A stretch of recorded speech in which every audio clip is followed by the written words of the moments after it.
Good afternoon, seventh grade Bobcats. Mr. Flato here. Welcome back to another great week at the Helena Middle School. On today's Bob lesson, sat down and Miss Gluckert and I talked about a topic that seems to pop up a lot in seventh grade, moving into eighth grade. Seems to take up a good portion of our time, and I think it's a very important topic. It's a topic that students really can benefit from learning more about processing. There's not necessarily a class in school about how to handle some of these situations.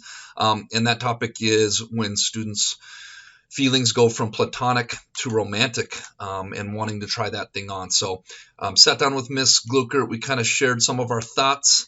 Think this is developmentally appropriate time for this. So here you go. Here you have it. Hope you have a great week. All right, Bobcats here with Miss Gluckert. We're teaming up on this week's Bob lesson. Feels like springtime of seventh grade is a good time to talk about relationships, but also maybe relationships that go above and beyond friendship. And that is the dating thing that some kids feel like when they get into middle school, something that they maybe want to explore. I know it ends up being a topic of conversation down in our neck of the woods every single year. And I think from my perspective, I would say that it's a natural thing for kids to start feeling and having deeper feelings about one another and wanting to explore the dating thing. Yeah, I'd say that. Kind of one thing that comes up for me is how, like, I talk to kids in middle school and they're not ready to date either. So there's kids who are really into it, and that's something that they're wanting to try on and explore. And then on the other side of that, there's kids who, for whatever reason, that's something they're not interested in. They don't want to do that. They want to wait, or it's just kind of not on their radar. And I just want to make room for that and normalize that a little too. Of like, there's such a big span of development going on in middle school. Some kids are really wanting that, and some kids, they're really not. And so my takeaway is however you feel, and then that's a good thing. And being true and honest with yourself about how you feel, I think, is the most important thing. I think when it comes to dating and relationships, it is very much a trial and error thing. I talk to students about, there used to be an ice cream place in the mall called Baskin Robbins, and they had 31 flavors. And, the dating thing for a lot of cultures, a lot of people, is trying to find that one person that maybe you have a family with someday or you end up with long term, if that's your thing, and going into the ice cream store and maybe that you've never had ice cream and you get chocolate chip.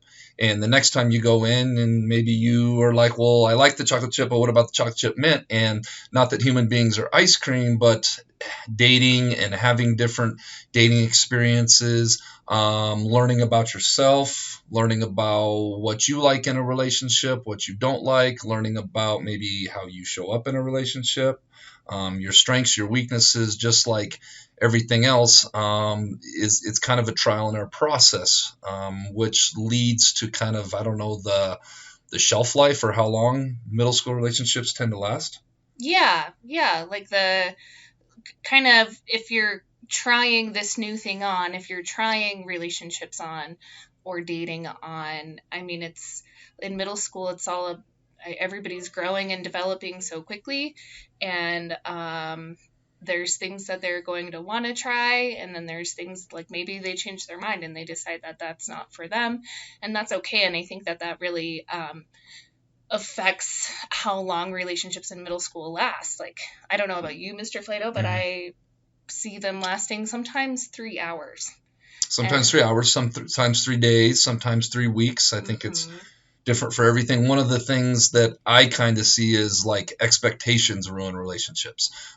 Maybe you and I have a good relationship, we're friends, and then we decide, hey, like maybe we should try this dating thing. I think a lot of times, just what is the expectation? Okay, we're dating now, and you haven't messaged me enough, or you avoided me at recess, or you didn't hold my hand, or I'm not getting enough attention, and maybe your expectations for what a romantic dating relationship is different from mine. And then because of the expectations, a lot of times I see that kind of ruins relationships pretty quick. And I ask middle school kids all the time, okay, you like this person, you want to date? Well, tell me more. What are you getting out of it? Is it just the status? Is it just the knowing that you are special to somebody else? Because dating at this age is very challenging in the fact that you don't have driver's license. You can't go out on dates and have the freedoms, I guess, to go and do a lot of that. So I always encourage students to think about, if you do decide to date this person, what's going to change?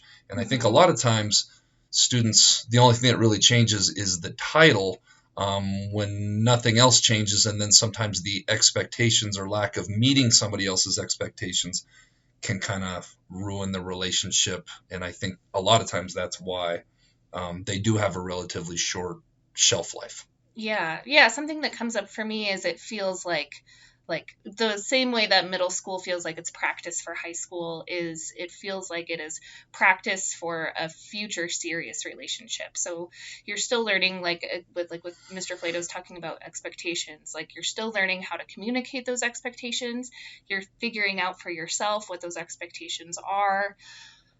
You're learning about yourself and like what your needs are. Do I need someone to text me every day? Do I need someone to text me at night or during these times? And how do I let my partner, the person that I'm with, know that? And is that something that they're going to be able to do for me? Stuff like that. I think that happens at the same time of, you talk about psychosocial development of identity versus role confusion. Everybody's trying to figure that thing out. Who am I? And I think part of the challenge of that, and also the strengths, what I'm hearing you talk about, you make a great point with, trial and error, and this is how you learn. This is how you learn about yourself. But also every middle school student is trying to learn about themselves. They're trying to learn, who am I? What are my likes? What are my dislikes? What sets me apart from other people? What are my values? What are my interests? And I think when you start looking at like some of Erik Erikson's work, it's like you got to kind of answer that question, who am I, before you can next move on to that next stage of intimacy versus isolation. And like, am I going to be with somebody long term, and who that is? And I think, I'm not trying to sound super negative on this, but I think about a lot of the, how do you really have a successful relationship that's a deeper relationship than just platonic or friendship if you don't know who you are. Like you and I, we were talking earlier, we're basically going to be the same people this time next year. Like we are old, we're in our 30s, 40s, we're basically going to be the same. Kids change so quickly at this age, and what they may like right now might change next week, next month. And that is kind of one of the challenges that goes on with dating this day and age. Yeah, like I still want to throw out there, like I think we're still developing, we're still growing, but we've gone through that part where we grow. Everybody in middle school is growing and developing really, really fast. And so there's a lot of changes going on. Final thoughts on this. We talked about a lot of good stuff.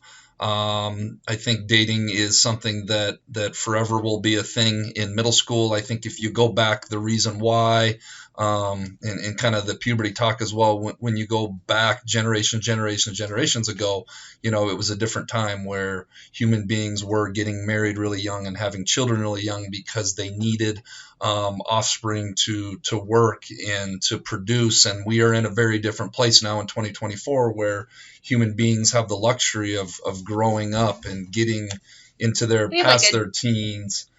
But then our hardwire in our brain and in our emotions and things are still stuck back there. And so it's really a tough time. It's like I heard it explained once, our hardwire in our brains and our brainstem is still operating from way back then, even though society has moved ahead. And I think that is part of that, adds to the complexity of feelings versus age versus maturity versus a lot of these things. Yeah. Final thoughts from you? No, I feel like that really covers a lot of what we talked about earlier, getting ready to do this. Relationships are hard and everyone does it at their own pace. And I just hope that everyone stays true to themselves in their own journey of relationships. You live, you learn. Everybody has relationships that crash and burn. Hopefully you learn from them. I'm going to kind of promote learning yourself, focusing on your schoolwork, your sports, your activities, your drama, your music, focusing on your friendships is a really core way to kind of set up success from the future. And when you feel like you're ready to explore and do that, I think that's a good thing as well. But again, I think I agree with you. It's all on your own timing and honoring yourself and being true to who you are. And then also just knowing how much you can take on in life. Life gets more demanding when you finish middle school and you get into high school. There's more demands on your time and on your attention. And I think you also have to be very real with yourself. Can you take on another thing and be real with yourself on that? Yeah, like Prioritize everything. Jobs come into play. School gets a little more intense. All those things. So awesome, Bobcats. Well, we hope you get something out of this. And as always, we're always available to have one-on-one conversations about this or anything that comes up. And we hope you got something great out of this. Thanks, guys. All right, this week's Jelly Bean Question of the Week winners. We got Liam Goodwin, Calvin Mokstead, Max Mayer, Keegan Storm, Jason Davidson, Bailey Edmondson, Emily League. The only place that comes before I forget what the words were was in the dictionary. This week's Jelly Bean Question of the Week. 2 in a corner, 1 in a room, 0 in a house, but 1 in a shelter. What am I? If you think you know, submit your answer, get it turned in the Bob box by the end of the week. Make sure your first and last name is on it and I can read it so I can reward you. And tune in next week, see if you're a winner. All right, Bobcats, make it a great week at the Helena Middle School.